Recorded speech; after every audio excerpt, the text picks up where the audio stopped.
آج کی ہماری گفتگو کا مرکز ہے دوسری جنگ عظیم کے دوران کا ایک چھوٹا سا اطالوی قصبہ۔ تصور کیجئے ایک ایسی جگہ کا جہاں ہر کوئی ایک دوسرے کو جانتا ہے، جہاں کوئی بات چھپی نہیں رہتی۔ اور اسی قصبے میں رہتی تھی میلینا، ایک ایسی عورت جس کی خوبصورتی کسی داستان کی طرح تھی۔ وہ جب چلتی تھی تو جیسے وقت تھم سا جاتا تھا۔ مرد اسے حسرت سے دیکھتے تھے اور عورتوں کی نظروں میں ایک واضح حسد ہوتا تھا۔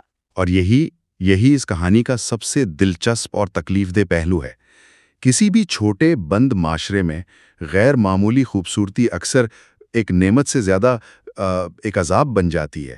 یہ کہانی صرف ایک خوبصورت عورت کی نہیں ہے، یہ کہانی ہے انسانی فطرت کی، سماجی دباؤں کی، اور اس بات کی کہ افواہوں میں کتنی طاقت ہوتی ہے۔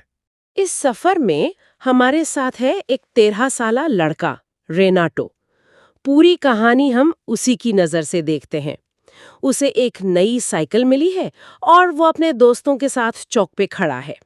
جب اس کے دوست کہتے ہیں دیکھو وہ آ رہی ہے میلینا، اور جیسے ہی میلینا وہاں سے گزرتی ہے ریناٹو اسے دیکھتا ہے اور بس دیکھتا ہی رہ جاتا ہے۔ وہ ایک دم مبہوت ہو کر چھپتا چھپاتا اس کا پیچھا کرنے لگتا ہے، بس اس کی ایک اور جھلک دیکھنے کے لیے۔ جی، اور ریناٹو کا کردار ہمیں ایک بہت ہی ذاتی زاویہ دیتا ہے۔ دیکھیں، ایک طرف قصبے کے باقی مرد ہیں جن کی نظروں میں صرف ہوش ہے، اور دوسری طرف ریناٹو ہے جس کی نظروں میں ایک معصوم ٹین ایج والی دیوانگی ہے۔ اس کی آنکھوں سے ہم میلینا کو ایک انسان کے طور پر دیکھتے ہیں، نہ کہ صرف ایک شے کے طور پر۔ لیکن یہاں ایک سوال یہ بھی ہے کہ کیا یہ معصومیت واقعی معصومیت ہے، یا یہ بھی ملکیت کے احساس کی ایک ابتدائی شکل ہے؟ یہ بہت اہم نکتہ ہے، کیونکہ ریناٹو کا جنون وقت کے ساتھ بڑھتا ہی جاتا ہے۔ وہ آہستہ آہستہ میلینا کی زندگی کی حقیقتوں سے واقف ہوتا ہے۔ اس کا شوہر جنگ پر ہے، کوئی خبر نہیں اس کی، وہ قصبے میں بالکل اکیلی ہے۔ اس کا واحد سہارا اس کے والد ہیں، جو ایک اسکول ٹیچر ہے اور اونچا سنتے ہیں۔ اور ستم ظریفی دیکھیں کہ ریناٹو اور اس کے دوست کلاس میں انہی کا مذاق اڑاتے ہیں۔ جی، اور یہاں سے وہ سماجی دباؤ کا جال بننا شروع ہوتا ہے۔ میلینا کا شوہر جو اس کی سماجی ڈھال تھا وہ موجود نہیں۔ اس کا والد جو واحد سہارا ہے خود معاشرے میں ایک کمزور کردار ہے۔ اس صورتحال نے میلینا کو اور بھی غیر محفوظ بنا دیا۔ جب کوئی عورت اکیلی اور بغیر کسی محافظ کے ہو تو وہ افواہیں گھڑنے والوں کے لیے بہت آسان ہدف بن جاتی ہے، اور یہ افواہیں بہت زہریلی تھیں۔ ریناٹو اپنے دوستوں سے، بڑوں سے ہر جگہ سنتا ہے کہ میلینا اچھی عورت نہیں ہے۔ یہ باتیں اسے تکلیف تو دیتی، لیکن ساتھ ہی اس کے تخیل میں میلینا کا ایک نیا عکس بھی بننے لگتا تھا۔ وہ اب خود کو بڑا ثابت کرنا چاہتا تھا۔ اس نے اپنے والد کی پینٹ کاٹ کر پہن لی تاکہ وہ بھی بڑا نظر آئے۔ اس پر اسے مار بھی پڑی، لیکن اس کا جنون وہ کم نہیں ہوا۔ بالکل۔ اور پھر وہ اس کی جاسوسی شروع کر دیتا ہے۔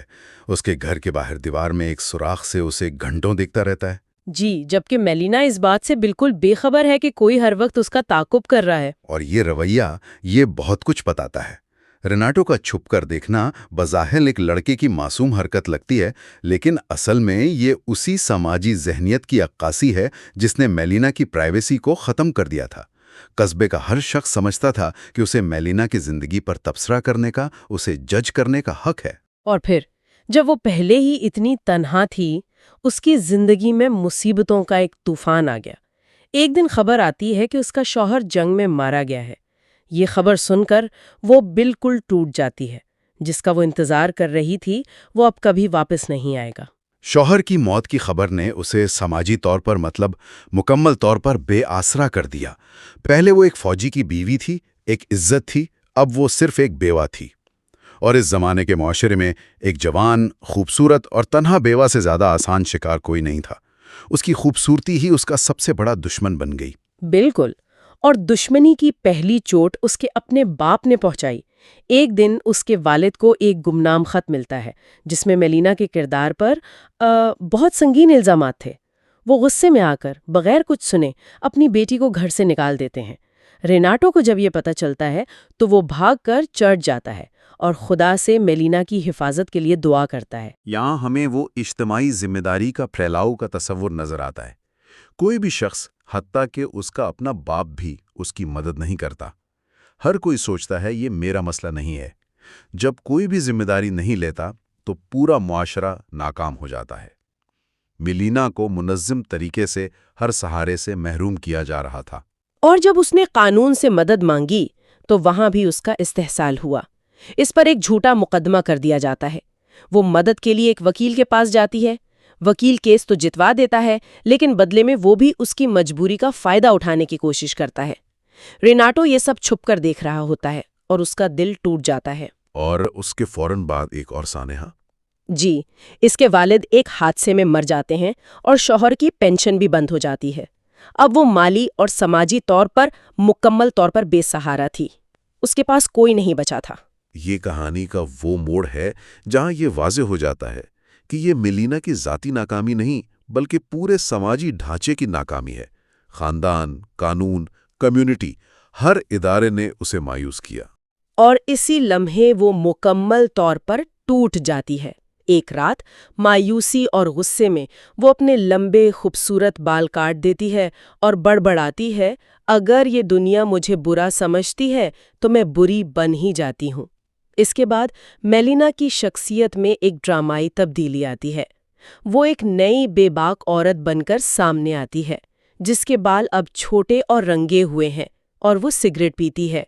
وہ ویسی ہی بن جاتی ہے جیسا معاشرہ اسے سمجھتا تھا۔ اس تبدیلی کا نفسیاتی تجزیہ بہت اہم ہے۔ کیا یہ معاشرے سے اس کا انتقام تھا یا زندہ رہنے کی مجبوری؟ شاید دونوں۔ یہ ایک المیہ ہے کہ اپنی بقا کے لیے اسے وہی شناخت اپنانی پڑی جو معاشرے نے اس پر زبردستی تھوپی تھی۔ ایک طرح سے یہ اس کی ہار نہیں تھی۔ اس نے سسٹم کے اصولوں کے مطابق ہی کھیلنا شروع کر دیا۔ جب معاشرے نے اس کی عزت چھین لی تو اس نے اپنے جسم کو زندہ رہنے کا ذریعہ بنا لیا۔ لیکن اس سے اسے مزید تکلیف ہی پہنچی۔ قصبے کے مردوں نے تو اس کا فائدہ ہی اٹھایا۔ الٹا اس تبدیلی نے اسے قصبے کی عورتوں کا کھلا دشمن بنا دیا۔ پہلے وہ صرف حسد کرتی تھیں، اب وہ اسے اپنے گھروں کے لیے ایک حقیقی خطرہ سمجھنے لگے۔ جی، انہیں لگا کہ میلینا ان کے شوہروں کو چھین لے گی۔ بالکل، اور یہیں سے وہ اجتماعی منافقت کھل کر سامنے آتی ہے۔ عورتیں اپنے شوہروں سے سوال کرنے کے بجائے اپنا سارا غصہ میلینا پر نکالتی ہیں۔ وہ اسے قربانی کا بکرا بنا لیتی ہیں۔ اور یہ غصہ ایک دن بھیانک تشدد کی شکل میں سامنے آتا ہے۔ قصبے کی عورتیں میلینا کو پکڑ لیتی ہیں۔ وہ اسے سرے عام گھسیٹتی ہیں، اس کے کپڑے پھاڑ دیتی ہیں، اسے بری طرح مارتی پیٹتی ہیں اور آخر میں اسے قصبے سے نکال دیتی ہیں۔ اور سب سے تکلیف دہ بات یہ ہے کہ جن مردوں نے اس کا استعمال کیا تھا وہ سب خاموش تماشائی بنے کھڑے رہتے ہیں۔ کوئی ایک شخص بھی اسے بچانے نہیں آتا۔ یہ منظر معاشرے کے دوغلے پن کی انتہا ہے۔ یہ ایک کلاسک مثال ہے کہ کس طرح ایک گروہ اپنی غلطیوں کا الزام ایک کمزور فرد پر ڈال کر خود کو پاک صاف کر لیتا ہے۔ میلینا کو سزا دے کر قصبے نے اجتماعی طور پر اپنے ضمیر پر لگے داغ دھونے کی کوشش کی۔ واپس آ جاتا ہے۔ اس کا ایک بازو نہیں ہے۔ وہ لوگوں سے اپنی بیوی کے بارے میں پوچھتا ہے، لیکن کوئی اس کی مدد نہیں کرتا۔ لوگ اس پر ہنستے ہیں، تانے دیتے ہیں۔ یہ بھی معاشرے کے اسی دوہرے معیار کو بے نقاب کرتا ہے۔ جب تک میلینا کا مالک موجود نہیں تھا، وہ سب کے لیے ایک دستیاب شے تھی، لیکن جیسے ہی وہ واپس آیا، وہی لوگ اسے تانے دینے لگے جنہوں نے اس کی عزت کو پامال کیا تھا۔ یہ سب دیکھ کر ریناٹو، جو اب بڑا ہو چکا ہے، آخر کار کچھ کرنے کا فیصلہ کرتا ہے۔ وہ ہمت کر کے میلینا کے شوہر کو ایک خط لکھتا ہے۔ اس خط میں وہ ساری حقیقت بتا دیتا ہے کہ میلینا مجبور تھی، کہ قصبے کے لوگوں نے اس کے ساتھ کیا سلوک کیا اور وہ بری کیوں بنی۔ ریناٹو کا یہ عمل بہت اہم ہے۔ اس کا یہ قدم، جو شاید احساس جرم سے پیدا ہوا، کہانی کا رخ بدل دیتا ہے۔ وہ سچ بولنے کی ہمت کرتا ہے جو پورا قصبہ جانتا تھا لیکن چھپا رہا تھا۔ اس ایک خط کے ذریعے وہ اپنی خاموشی کا ایک طرح سے کفارہ ادا کرتا ہے۔ سچائی جاننے کے بعد میلینا کا شوہر اپنی بیوی کو ڈھونڈتا ہے اور کچھ عرصے بعد اسے واپس اسی قصبے میں لے کر آتا ہے۔ جب وہ دونوں ایک ساتھ بازار سے گزرتے ہیں تو پورا قصبہ انہیں دیکھتا ہے، لیکن اس بار لوگوں کی نظروں میں طنز یا ہوس نہیں ہوتی، ایک خاموشی ہوتی ہے۔ عورتیں اسے گڈ مارننگ کہتی ہیں، ایسا لگتا ہے جیسے سب کچھ ٹھیک ہو گیا ہے۔ لیکن کیا واقعی کچھ بدلا تھا؟ یہ اس کہانی کا سب سے اہم سوال ہے۔ کیا قصبے کے لوگوں نے میلینا کو ایک فرد کے طور پر قبول کر لیا تھا، یا انہوں نے صرف اس حقیقت کو تسلیم کیا تھا کہ اب وہ اکیلی نہیں بلکہ ایک مرد کی حفاظت میں ہے؟ اس کی عزت اور حفاظت اب بھی ایک مرد کی موجودگی سے جڑی ہوئی تھی۔ تو کیا اس کا مطلب یہ ہے کہ معاشرے کا بنیادی رویہ نہیں بدلا، صرف میلینا کے حالات بدل گئے تھے؟ وقت گزرتا ہے۔ کہانی کے آخری منظر میں ریناٹو اب ایک نوجوان آدمی ہے۔ وہ بازار میں میلینا کو دیکھتا ہے۔ اتفاق سے میلینا کے ہاتھ سے کچھ سنترے گر جاتے ہیں۔